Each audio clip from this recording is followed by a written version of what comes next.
ব্যক্তিগত জীবনে এবং কর্মজীবনে যেন চ্যালেঞ্জ মোকাবেলা করতে পারে, এজন্য এই প্রশিক্ষণটি অত্যন্ত সহায়ক হবে। আমি আমার বক্তব্য বেশি দীর্ঘায়িত করব না। আমি দোহার ফায়ার সার্ভিস কর্তৃপক্ষকে আবারও ধন্যবাদ জানিয়ে, বিশেষ করে স্টেশন মাস্টার মিস্টার তামিম সাহেবকে বিশেষভাবে ধন্যবাদ জানিয়ে আমার বক্তব্য শেষ করছি।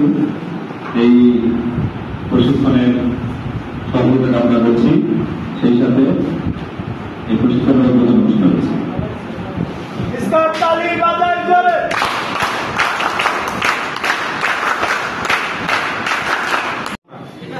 ঘটনা কিন্তু ঘটছে। আপনার এই যে মাঝির কান্দা যাওয়ার সময় তো আমরা কয়েক মাস আগে দেখছি বাইক অ্যাক্সিডেন্টে একজন করে আছে। আমরা যে চন্দ্রকালী, তো সেখানে কয়েকশো লোক জড়ো হয়ে আছে রোডের সাইডে। আপনারা তাকে রেস্কিউ করেন, আমরা তো যাচ্ছি, আমরা জানিও না যে কেউ ইনফরমেশন দেয় না।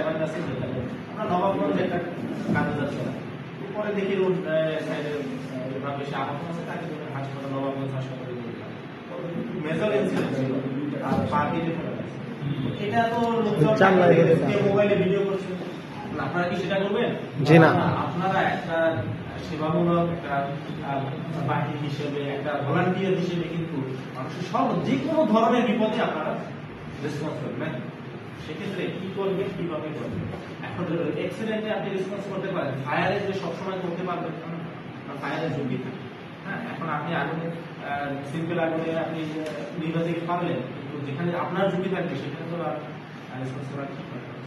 এটাও আজকে আলোচনায় থাকবে যে কোন আগুনের ঝুঁকি আছে, কিন্তু আপনারা এগিয়ে আসতে পারবেন না। আবার কোন আগুনে এগিয়ে আসলে আপনার ওই যে জীবন এবং সম্পদ দ্রুত রক্ষা করার কার্যক্রম আসতে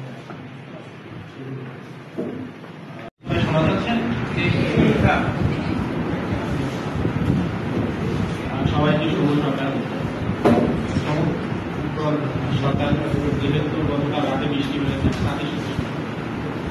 সবাইকে স্বাগত জানাচ্ছি। আমি Mohammad Tamim Howlader, station officer, fire service ও civil defence station, Dohar, Dhaka. আমি দোহার ফায়ার স্টেশনের পক্ষ থেকে সবাইকে আন্তরিকভাবে ধন্যবাদ জানাচ্ছি যারা এই ট্রেনিং এর সাথে সংযুক্ত আছেন, বিশেষ করে অত্র প্রতিষ্ঠানের প্রিন্সিপাল, অন্যান্য শিক্ষকবৃন্দ এবং আমার ছোট ভাই এবং বোনেরা প্রশিক্ষণার্থী আছেন দোহার স্কাউটের প্রশিক্ষণার্থী। ওদের কাছে যে একটা উদ্বোধনী অনুষ্ঠানে আসলে না, এখন আমি একটা লম্বা ক্লাস শুধু প্র্যাকটিক্যাল হলে আপনারা বুঝতে পারবেন।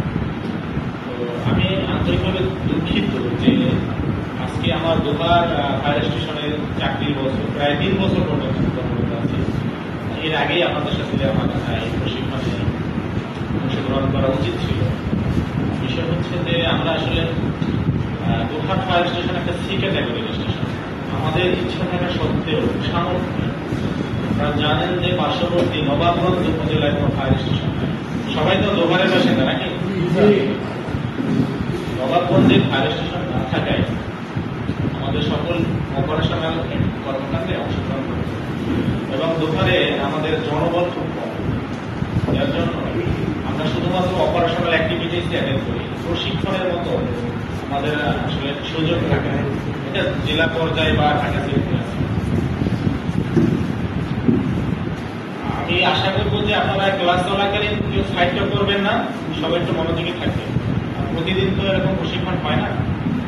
যত সময় আমার সাথে থাকবেন আশা করি ভালো কিছু শিখতে পারবেন এবং আমার সাথে ওয়ান টু ওয়ান কমিউনিকেশন থাকবে। আমি কিন্তু প্রশ্ন করবো, সবাই যেন মনোযোগী থাকবে। তো আই কন্ট্যাক্ট থাকবে এবং প্রশ্নের উত্তর দেবে। আমাদের এই সেশনটা 2টা পর্যায়ে থাকবে। এখন একটা থিওরিক্যাল ক্লাস থাকবে, একটা লম্বা ক্লাস থাকবে, আর একটা প্র্যাকটিক্যাল ক্লাস থাকবে।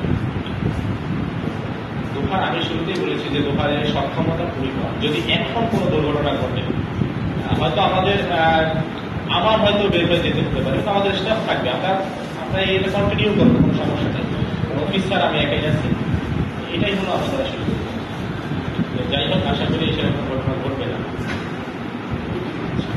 আমি প্রথমে একটা কোশ্চেন নেব, কয়েকটা কোশ্চেন নেব এবং ক্লাস শেষেও কোশ্চেন।